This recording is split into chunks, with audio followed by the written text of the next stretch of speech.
Hola amigos, bueno, aquí nuevamente pues respondiendo a los likes que me dieron por el video que hice en respuesta al video de la señora Mercedes, donde también ya vi que ella hizo un, un pues sí, ya contestó que ella se va a alejar de su mamá y pues bueno, me parece que es lo mejor que puede hacer la señora Mercedes.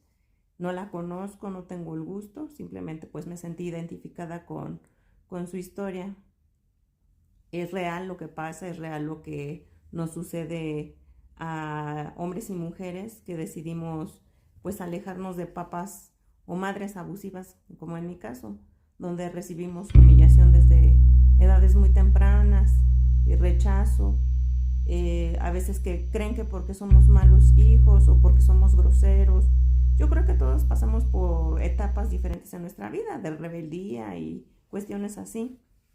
Pero créanme que en mi caso, pues, si no bien yo no era la más tranquila, pero tampoco era, pues daba muchos problemas. Siempre traté de estar como enfocada en la escuela, en mis actividades, en lo que se me diera a hacer. Sin embargo, pues esta persona no le gustaba para nada, ¿no? Nada de lo que yo hiciera. Hablando desde los quehaceres, tareas, del hogar, de todo había queja de mí, de mi corte de cabello, que si estaba ojona, que si estaba muy baja de estatura, que si era muy delgada. Y ojo, me lo decía mi propia madre, o sea, ni siquiera es que me lo dijera un vecino o alguien. Ella pues simplemente reforzaba la idea de, me bajaba la autoestima mucho, mucho, mucho. O sea, era mi enemiga número uno, de verdad. Y no es con afán de victimizarme, simplemente que sí, de verdad, había una marcada diferencia entre mis otros hermanos y yo conmigo sí había como una diferencia en cuanto a que ella se expresaba muy feo de mí al punto de llegar a maldecirme, de llegar a maldecir el momento en que nací, que me odiaba porque me parecía a mi papá. Y yo creo que para ningún hijo, ninguna persona, ningún ser humano es bonito escuchar eso, ¿no? Y que te lo estén diciendo de frente. Y, o sea, ni siquiera es que haya habido una fiesta, algunas bebidas, no. ¿Y saben cuál era la peor de estas situaciones? Es que te lo decía así, te lo digo, prefiero decírtelo con palabras que pegarte, porque el dolor de los golpes pasa, palabras más, palabras menos, pero las palabras se te van a quedar grabadas. Y es bien cierto, esas palabras pues llegaron tanto a mí que pues yo no tenía autoestima. Obviamente con el pasar de los años, alejándome de ella porque yo no viví mucho tiempo me tuve que salir muy, muy temprano de mi casa, eh, precisamente porque ella era el factor principal.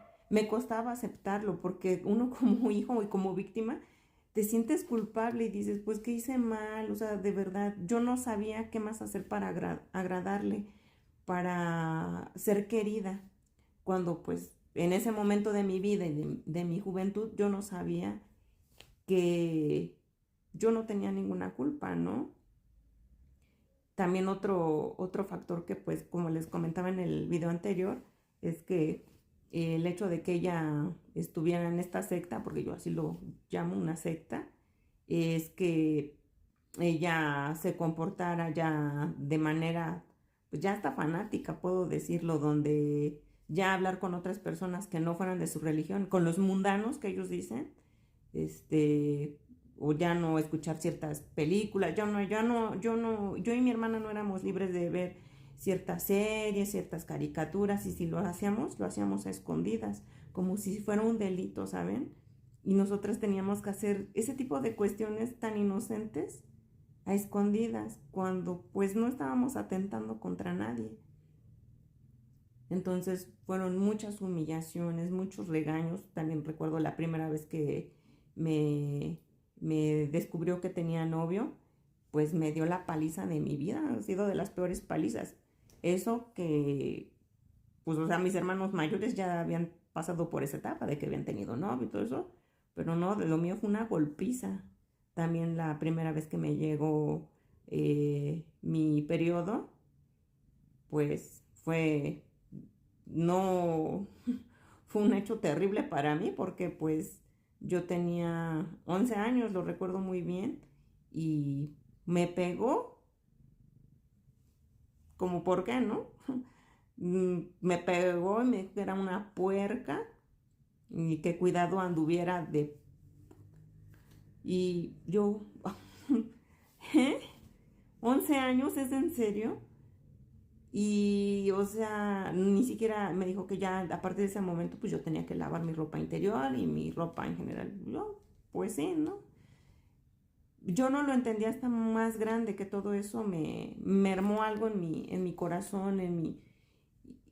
Y pues, o sea, sí sabía que estaba mal, pero también estaba como en esa contradicción de decir, pero es mi mamá, pero la debo de respetar, pero hay algo que no termina de hacer clic, ¿por qué hace esto? ¿Por qué dice otra cosa? ¿Por qué sale y es la persona más agradable, simpática? Y yo no le estoy quitando atributos buenos que tenga esta señora. Tiene buenos atributos, es muy inteligente, tiene buena plática, es una persona con buen sentido del humor. Pero de verdad yo entraba en crisis porque se sentía y se le veía desde el minuto uno cuando uno entraba a esa casa, cuando ella no estaba de buen humor. Y cuando no estaba de buen humor, era un infierno. Yo tenía ataques de ansiedad sin saberlo.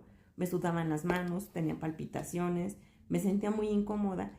¿Y saben lo que es estar incómoda en su propia casa? O sea, en la casa de mi papá.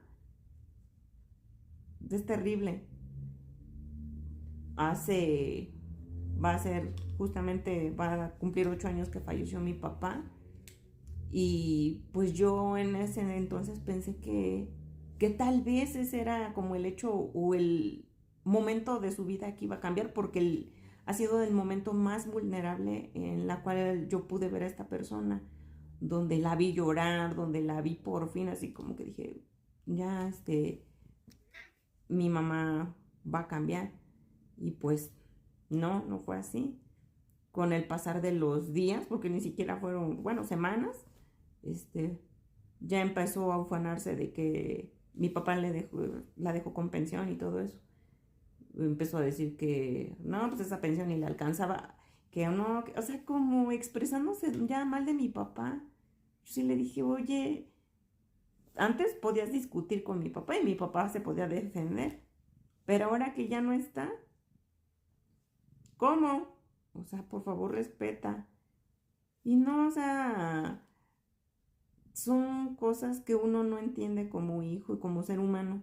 Y pues me llevó a todo esto, a terapia, porque pues de alguna u otra manera tenía que sacar todo esto, ¿no?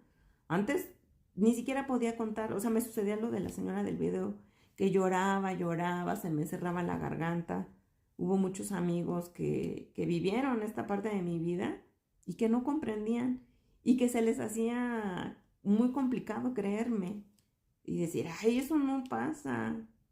Pero justamente luego la conocían, quien llegó a conocerla, y veían la otra cara, ¿no? Y decían, uy, creo que sí no está mintiendo. Y yo decía, pues es que yo no tengo por qué mentir en algo tan grave, ¿no? Pero es por eso, por cuestiones como culturales, tradicionales, donde dicen, no, es que la mamá lo da todo por sus hijos y así. No es cierto, amigos. Hay personas que no debieron ser mamás. Y mi madre, pues no, fue madre de manera equivocada.